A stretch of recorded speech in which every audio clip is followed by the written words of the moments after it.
In addition to death benefit protection, one of the key features of your indexed universal life insurance policy is upside potential with downside protection. Your policy's cash value can be credited an interest rate that is based in part on the performance of a market index up to the growth cap by transferring policy cash value from your fixed account to create one or more segments in the available indexed accounts. Each segment's cash value is protected with a guaranteed minimum interest rate, the floor.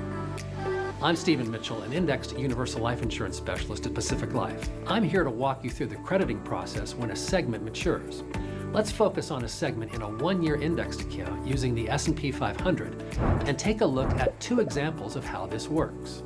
When you transfer cash value into a segment, Pacific Life records the closing price of the S&P 500 for that day. For the next 12 months, your segment cash value will be reduced by monthly policy charges, but is not affected by the up or down movement of the index. After 12 months, your segment matures.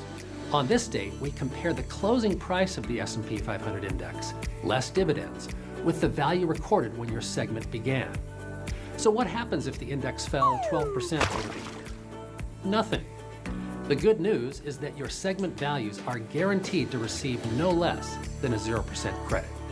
This is the downside protection built into your indexed universal life policy. On the other hand, if the S&P 500 increases by 20% over the year and your segment has an associated growth cap rate, we will multiply your average monthly segment balance over the past 12 months by 100% of the index growth up to the cap.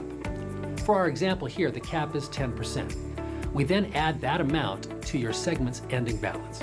Either way, when a segment reaches its maturity date, you have a new balance that you can use to create a new segment, or you can transfer the segment balance to the fixed account, where it will earn the current crediting rate. And don't worry about keeping track of this by yourself. Every time a segment matures, we generate a segment maturity notice that explains what happened at your segment's maturity date, how the numbers were calculated. We also summarize your matured segments in your quarterly and annual statements. If you have any other questions, be sure to ask your life insurance producer for more details about Pacific Life and our indexed universal life insurance products.